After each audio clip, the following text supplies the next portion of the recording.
Hello students, welcome to my channel. आज हम क्या लेकर आए हैं? आज हम जो लेकर आए हैं चैप्टर वो है हमारी अभिव्यक्ति और माध्यम की ये छठा अध्याय। ये छठा अध्याय हमारा क्लास 12 का है, लेकिन सिर्फ इलेक्टिव के सिलेबस के लिए। याद रखिएगा, सिर्फ इलेक्टिव के जो स्टूडेंट्स हैं ये उन्हीं के लिए है। अभी तक आप सभी लोग पढ़ते आए कि कोर और इलेक्टिव दोनों के लिए था, लेकिन ये चैप्टर सिर्फ इलेक्टिव के स्टूडेंट्स के लिए है। और चैप्टर है कैसे बनती है कविता। हम सभी बचपन से कविताएं पढ़ते आ रहे हैं। बहुत से बच्चे तो ऐसे हैं जो कविताएं बना भी लेते हैं, तो बहुत अच्छी बात है। लेकिन अब ये कविता कैसे बनती है, इस पर पूरा एक अध्याय है। कई तरीके से कविताएं बनती हैं। कुछ लोगों का मानना है कि कविताएं बनाना सीखा जा सकता है, और कुछ लोग होती हैं कि ये जन्मजात जो है एक हुनर होता है जो लोगों के अंदर होता है। तो ऐसी बहुत सारी चीज़ें हैं जो आज हम इस पाठ में समझने और जानने वाले हैं।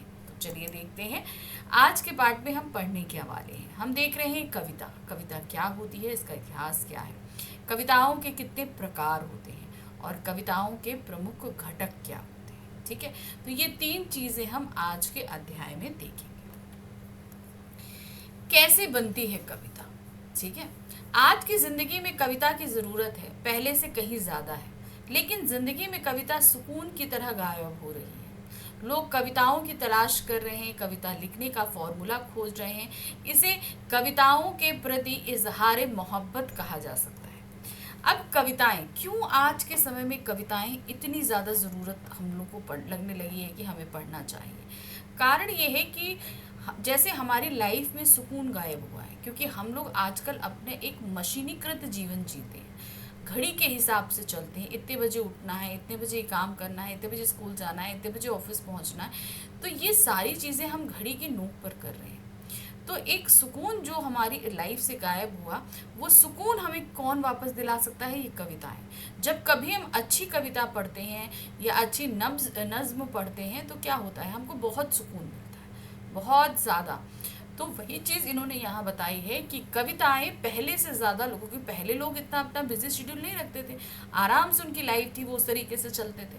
लेकिन आज क्या है, हम घड़ी के हिसाब से पूरी तरीके से चलना शुरू हो चुके हैं। तो अब हम जो चीज़ें मतलब अब वो लाइफ में जो एक ठहराव है, एक थोड़ा सा स्टेबिलिटी अगर हम चाहते हैं, तो फिर हमें लगता है कि नहीं, हम थोड़ा सा अगर पीस ऑफ माइंड चाहिए तो हमें क्या करेंगे, हम कविताओं को पढ़ें।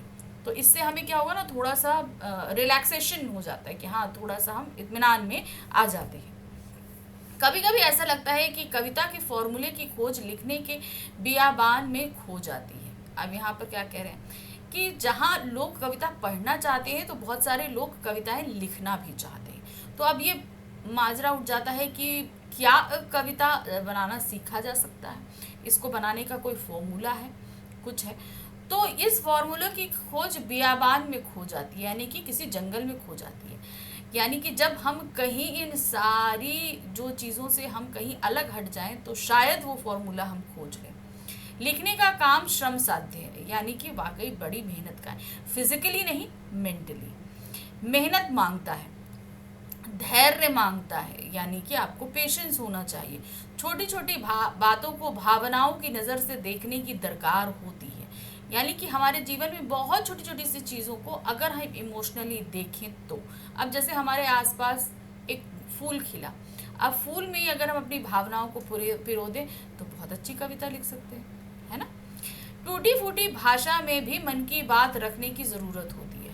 हम जो कुछ भी महसूस कर रहे हैं, हमें माना कि अच्छे शब्दों का चयन, अच्छी तरह की भाषा लिखनी नहीं भी आती है, तो जैसी आती है वैसी भाषा में हमें अपनी भावनाओं को रखना चाहिए। जिंदगी में यथार्थ के बंधनों की कल्पना की ऊंची उड़ान से पार करने की ज़रूरत होती है। यानी कि हमारी वास्तविक जीवन में जो चीज़ें एक्चुअल में घटित हो रही हैं, जो सही के रिश्ते हैं, उन सभी से कहीं ऊपर उठ जाइए। क्योंकि हम जब अपने वास्तविक जीवन में रहते हैं तो हर एक चीज़ में हम नफ़ा नुकसान देखते हैं। इसको करने से हमें क्या फ़ायदा होगा, इसको करने से हमें क्या नुकसान होगा, ये सारी। इसीलिए उन्होंने बोला कि यथार्थ के जीवन से ऊपर उठ जाइए, अर्थात इस जीवन को आप यहीं त्याग दीजिए और नफ़े नुकसान के ऊपर से, लाभ हानि से कहीं ऊपर जाकर आप सारी चीज़ों को देखने की कोशिश करिए।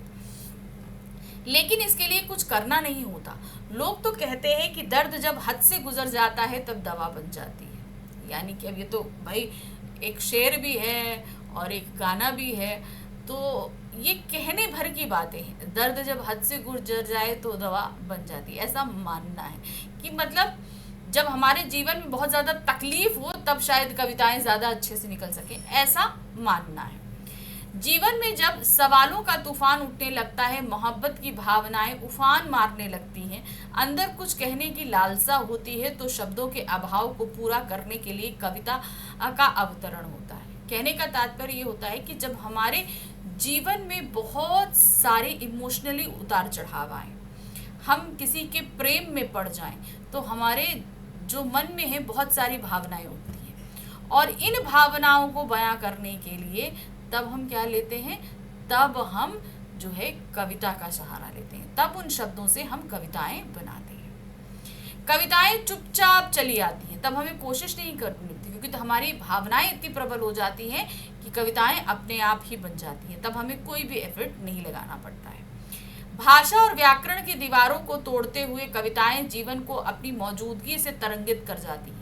कविताओं में भाषा और व्याकरण का अपना कोई महत्व नहीं रह जाता। जबकि हम लेख वगैरह लिखते हैं तो उसमें व्याकरण और भाषा का हमें में ध्यान रखना पड़ता है, लेकिन कविताओं को लिखते समय ये सारी चीज़ें कहीं स्वतः ही गायब हो जाती हैं, हमें इन सारी चीज़ों का ध्यान नहीं रखना होता। जीवन के समंदर में कविताओं के गिरने से उठने वाली लहरें जीवन की संवेदनाओं में बड़े सूक्ष्म स्तर से प्रभावित होती हैं। कविताएं जिंदगी का नजरे आईना बन जाती हैं। जब हम कविताएं लिखने लग जाते हैं और हम कविता जब लिख देते हैं तो एक तरीके से अब उस कविता को पढ़ते हुए हम जैसे लगता है अपनी जिंदगी को ही आईने में देख रहे हैं। लेकिन कविताएं लिखने की शुरुआत भले तुकबंदी के फॉर्मूले से होती है, लेकिन धीरे धीरे छोटी छोटी बातों को लयात्मक अंदाज में गुनगुने बुनने और साझा करने से भी कविताओं के बनने का सिलसिला शुरू हो जाता है। तो देखिए क्या होता है, अक्सर हम लोग ये मानते हैं कि कविताएं तुकांत होती हैं, तुकांत से होनी चाहिए, लेकिन ऐसा नहीं होता।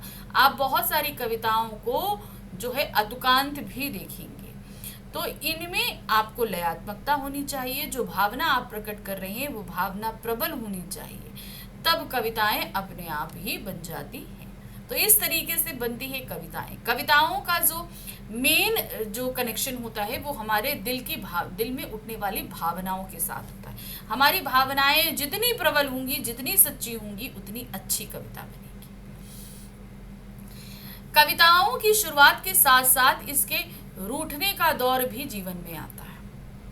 ऐसे में कविताएं जीवन से रूठ जाती हैं और ना जाने किस लोक में चली जाती हैं। हमें वास्तविक में दुनिया में अकेला छोड़कर फॉर्मूला 1 के रेस सरीकी जिंदगी की दौड़ में शामिल होने के बाद धीरे धीरे कविताएं मानो लुप्त होने लगती हैं। ये कविताएं जीवन की खिड़की की तरह होती हैं। अब देखिए क्या है, अब एक समय ऐसा होता है कि हम कविताएं लिखना बहुत अच्छे से सीख जाते हैं, हम कविताएं करने भी लगते हैं, लोग हमारी कविताओं को पढ़कर बहुत अप्रिशिएट करते हैं। लेकिन एक समय ऐसा आता है कि हम कविताएं करना बंद कर देते हैं, यानी कि हमारे जीवन से कविताएं रूठ जाती हैं, लुप्त हो जाती हैं, गायब होने लगती हैं। कारण ये होता है कि हम अपनी वापस बिजी शेड्यूल में वापस आ जाते हैं। जो हमारा मशीनीकृत जो जीवन है ना, हम उसमें वापस आ जाते हैं, और उस मशीनीकृत जीवन में कहीं पे भी भावनाओं के लिए कोई गुंजाइश नहीं होती। इसीलिए ये कविताएं हमसे रूठ जाती हैं। जो जीवन में नए विचारों की आवाजाही की प्रक्रिया को निरंतरता देती है। अब यहाँ पर उन्होंने बताया कि ये कविताएं जीवन की खिड़की होती हैं। अगर हम अपने इस मशीनीकृत जीवन के साथ इन कविताओं को जीवित रख सकें तो क्या होगा, ये हमारे जीवन में एक निरंतरता बनाए रखेंगे कि हम भागदौड़ भरी जिंदगी तो जी ही रहे हैं, साथ में हमने अपनी भावनाओं को भी स्थान दिया है। जीवन में संवेदनशीलता को स्थान देती है, भावनाओं को तर्क के बेपरवाह होकर जीने का हौसला देती है। यानी कि हमारे मन में वाली जो भावनाएं उठती हैं ना, अक्सर क्या होता है हम संकोच के कारण लोगों को बयां नहीं कर पाते, लेकिन ये कविताएं क्या हैं, उन भावनाओं को हम बिना संकोच के बयां कर पाते हैं। लेकिन कविताओं की दुनिया भाषाओं के व्याकरण का अतिक्रमण करते हुए अभिव्यक्ति के तमाम रास्तों को खोलती है। यानी कविताएं क्या है, व्याकरण की सारी सीमाओं का अतिक्रमण कर लेती हैं। यानी कि जब हम कविताएं लिखते हैं तो व्याकरण का कोई नियम यहाँ पर काम नहीं करता, सिर्फ अपने दिल की भावनाओं को अभिव्यक्त करने का एक रास्ता हो जाती हैं ये कविताएं। कविताओं के आगे गद्य लेखन की दिशा में सारी प्रक्रिया आगे बढ़ती है। वर्तमान में कविताओं में लय का अभाव है, आज की कविताओं में लय गायब है। आज की जो कविताएं लिखी जा रही हैं उसमें लय नहीं है, अर्थात संगीतबद्धता नहीं है, जिसे हम गा नहीं सकते, सिर्फ पढ़ सकते हैं। आजकल की कविताओं में ये देखने को मिलता है। संगीत गायब है, प्रवाह गायब है। यह जिनके पास बचा है वह उनके जीवन और सोच में मौजूद संगीत और कल्पना की वजह से जिंदा है। तो आजकल की कविताओं में जो एक कविता का बेस होता है वो गायब है। मतलब लयात्मकता नहीं है, संदिग्धता नहीं है, प्रवाहता नहीं है, लय नहीं है, कुछ नहीं है। हाँ, कुछ कविताएं देखने को हमें ऐसे मिलती हैं जिसमें ये सारी चीजें हैं, लेकिन वो कौन लोग हैं? जो संगीत और कल्पना के जीवन से जुड़े हुए हैं।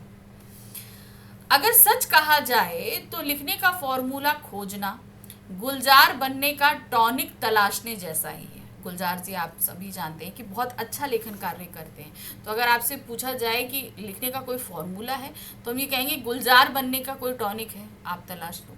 अगर लिखने का शौक है तो लिखते चलिए, अपनी भावनाओं को शब्द देते चलिए। हो सकता है कविताओं की नज़रे इनायत आप पर हो जाए। अगर आपको शौक है तो आप लिखते चलो। ये मत सोचो कि अच्छा लिख रहे हो या बुरा लिख रहे हो। एक दिन ऐसा आएगा कि सही में आप कविताएं करना सीख जाएंगे। मतलब कविताओं की नज़रे इनायत का मतलब है कि एक समय ऐसा आएगा कि आप वाकई कविताएं करना सीख जाएंगे। इस सफ़र पर चलने वालों के सीखने का सिलसिला जारी रहता है। इस सीखने के सिलसिले में पढ़ना भी शामिल है और लोगों से संवाद, जो भी लेखन के इस सफ़र में कविताओं तक ले जाता है तो कभी कविताओं से आगे। तो कविताओं के लिए बहुत ज़रूरी है कि आप अच्छी कविताएं पढ़िए भी।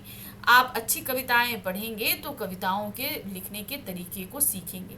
लोगों से बात करिए, आपका नज़रिया खुलेगा तो चीज़ें भी, शब्द भी उतने ही अच्छे आपको कविता के लिए मिलेंगे और आप अच्छे से लिख पाएंगे। तो ऐसे तो बन गई कविताएं। कैसे बनती हैं? चलिए अब देख लेते हैं कविताएं कितने प्रकार की होती हैं। देखिए, कविताएं दो प्रकार से लिखी जाती हैं। हमने क्या बताया? लिखी जाती है छंद मुक्त और दूसरी है छंद युक्त। ठीक है, अब छंद समझने के लिए आपको छंद पढ़ना पड़ेगा, मेन पहली चीज़ है, लेकिन हम आपको इनिशियल लेवल पे बता देते हैं। छंद मुक्त कविताएं कविता लेखन की शुरुआत करने पर लिखी जाती हैं।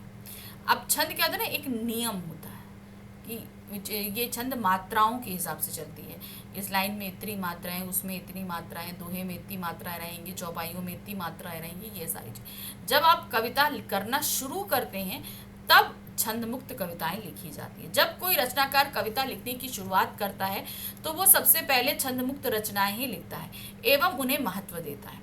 इसका कारण ये है कि छंद मुक्त रचनाएं भाव प्रधान होती हैं और उसमें भावनाओं का महत्व दिया जाता है। ऐसी रचनाओं में नियमों की पाबंदी नहीं होती। तो जब कोई नया जो है कवि कविताएं करना शुरू करता है तो मोस्टली वो सभी बंधनों से मुक्त होता है। वो सिर्फ क्या कर रहा है, अपनी भावनाओं को निकाल कर प्रेजेंट कर रहा है। तो इस कंडीशन में वो छंद मुक्त कविताएं लिखता है, क्योंकि छंद मुक्त कविताएं पाबंदियों से अलग होती है। अब आ जाते हैं छंद युक्त कविताएं। छंद का अर्थ ही नियम होता है। क्या होता है? नियम, यानी कि कुछ रूल्स एंड रेगुलेशंस, यानी नियमों का ध्यान रखते हुए जब कोई कविता लिखी जाती है तो उसे छंद युक्त रचना कहते हैं। तो हमने बताया ना कि इसमें कई तरह की कविताएं होती हैं, जैसे दोहा है, कुछ मात्राएं हैं, इस तरीके से। छंद युक्त कविताओं में दोहा, रोला, कुंडलियां आदि रचनाएं आदि हैं। जब कोई रचनाकार छंद मुक्त कविताएं अच्छी लिखने लगता है तो वह छंद का ज्ञान लेकर छंदयुक्त रचनाएं लिखने की शुरुआत करता है। तो पहले आपको क्या है, जब आप अगर कविताएं लिखना शुरू कर रहे हैं तो सबसे पहले आपको करना क्या है, आप छंद मुक्त कविताएं लिखिए। जब आप अच्छी करने लगे तब आप छंद का ज्ञान लिखिए और तब उन नियमों में बंधकर आप छंदयुक्त कविताएं करिए।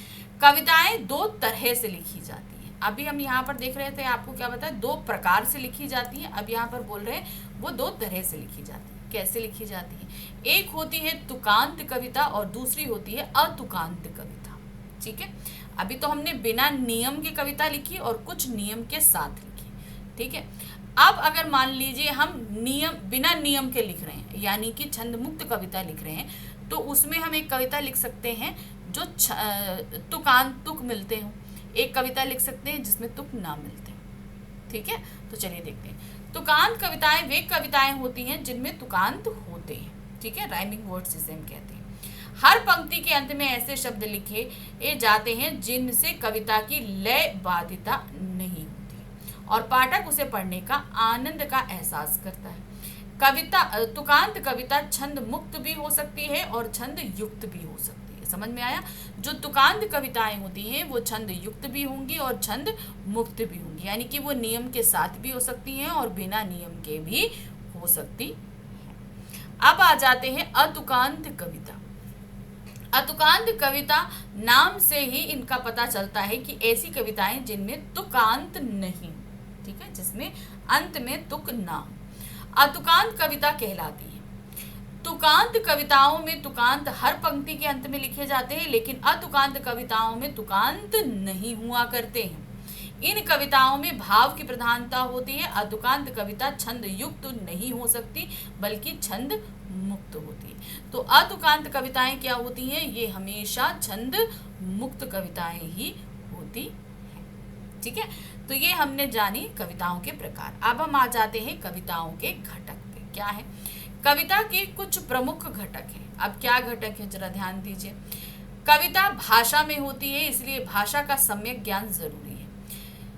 कविता हम किसी न किसी भाषा में लिखेंगे, तो जिस भी समय में हमें उस समय की भाषा का हमें अच्छा ज्ञान होना चाहिए, ताकि जब हम उस भाषा में कविता को लिखें तो लोग उसे ज़्यादा से ज़्यादा पढ़ और समझ सकें। भाषा शब्दों से बनती है। शब्दों का एक विन्यास होता है जिसे वाक्य कहा जाता है। भाषा प्रचलित एवं सहज हो पर संरचना ऐसी कि पाठक को नहीं लगे। कविता में संकेतों का बड़ा महत्व है, इसलिए चिट्ठों यानी कि कॉमा है, स्लैश है, पूर्ण विराम है, यहाँ तक कि दो पंक्तियों के बीच खाली स्थान भी कुछ कह रहा होता है। वाक्य गठन की जो विशिष्ट प्रणालियाँ होती हैं उन्हें शैली कहा जाता है, इसीलिए विभिन्न काव्य शैलियों का ज्ञान भी जरूरी है। तो देखिए, हमें शब्दों का ज्ञान अच्छे से होना चाहिए, भाषा का ज्ञान अच्छे से हो। तो अब भाषा कैसे बन रही है? वाक्यों से बन रही है। वाक्यों का निर्माण कैसे हो रहा है? शब्दों से हो रहा है। तो शब्द का हमें अच्छे से ज्ञान होना चाहिए, कौन सा शब्द क्या है, किस तरह से इस्तेमाल किया जा सकता है। और उसके बाद आ जाती है शैली। जब हम शब्दों का ज्ञान अच्छे से ले लेते हैं, भाषा का ज्ञान अच्छे से हो जाता है, तो शैली हमें पता होनी चाहिए। बहुत तरीके की शैलियों में कविता लेखन किया जाता है। जैसे अब इनमें जो है ना, बहुत तरीके के जो है चिन्ह लगाए जाते हैं, कभी कभी कुछ खाली स्थान छोड़े जाते हैं। तो इन सब का अपना अपना कोई ना कोई मतलब होता है, इसलिए बहुत ध्यान से हमें हर चीज़ को करना होता है। शैली होती, कभी कभी हम क्या करते हैं, प्रतीकात्मक शैली दे देते हैं, प्रतीक के तौर पर बहुत सारी चीज़ों को रख के हम लेते हैं। कभी कभी लाक्षणिक शैली होती है, लक्षण के तौर पर चीज़ों को रखते हैं, कभी कभी परिणाम के तौर पर रखते हैं। तो ऐसी बहुत सी शैलियाँ हैं। तो इसलिए कविताओं को लिखने से पहले हमें शैलियों का भी ज्ञान होना चाहिए। छंद के अनुशासन की जानकारी से होकर गुजरना एक कवि के लिए जरूरी है, तभी आंतरिक लय का निर्वाह संभव है। कविता छंद और मुक्त छंद दोनों में होती है। तो अगर आप एक अच्छे कवि बनना चाहते हैं तो शुरू में तो आप छंद मुक्त कविताएं लिख लेंगे, बहुत सही है। लेकिन फिर आपको अगर अच्छा कवि बनना है तो आपको छंद के अनुशासन की जानकारी यानी कि छंद के नियमों की जानकारी होनी चाहिए, तभी आप एक सही तरीके की कविता का निर्माण कर सकते हैं जो सभी को पसंद आए। छंदबद्ध कविता के लिए छंद के बारे में बुनियादी जानकारी आवश्यक ही है। मुक्त छंद में लिखने के लिए भी इसका ज्ञान है। तो अगर आप छंद युक्त लिखिए या छंद मुक्त लिखिए, दोनों ही कंडीशन में आपको छंद की जानकारी होना जरूरी है। कविता समय विशेष की उपज होती है, यानी कि हमारा समय कैसा चल रहा है, उसका स्वरूप समय के साथ साथ बदलता है। अतः किसी समय विशेष की प्रचलित प्रवृत्तियों को ठीक ठीक जानकारी भी कविता की दुनिया में प्रवेश के लिए आवश्यक है। समय, मान लीजिए अभी समय, कभी कभी क्या होता है ना, चुनावों का समय चल रहा है तो चुनावों से संबंधी बहुत सारी कविताएं लिखती है, लेकिन जैसे चुनाव समाप्त हुए, परिणाम आ गया, सब कुछ, तो वो अपने महत्व को खत्म कर देती है। अब महत्व ना खत्म करे तो समय के साथ वो परिवर्तित हो सके, ये ध्यान रखना है। मान लीजिए हमने कविता चुनाव पर लिखी, अब कोई एक पार्टी जीत गई तो उसी कविता में और आगे छंद जोड़कर उसे हम उस जीती हुई पार्टी की तरफ मोड़ दें।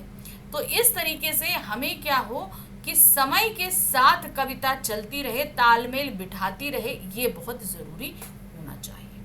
कम से कम शब्द में अपनी बात कह देना और कभी कभी 2 शब्दों या 2 वाक्यों के बीच कुछ अनकही छोड़ देना कवि की ताकत बन जाती है।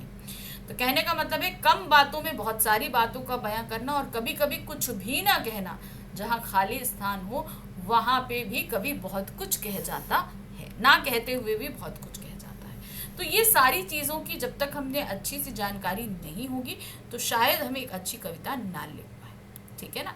तो ये रही हमारी कैसे बनती है कविता, कविता के प्रकार, उनके घटक, सभी कुछ हमने अच्छे से जान लिया। तो ध्यान रखिएगा कि ये सिर्फ इलेक्टिव का चैप्टर था।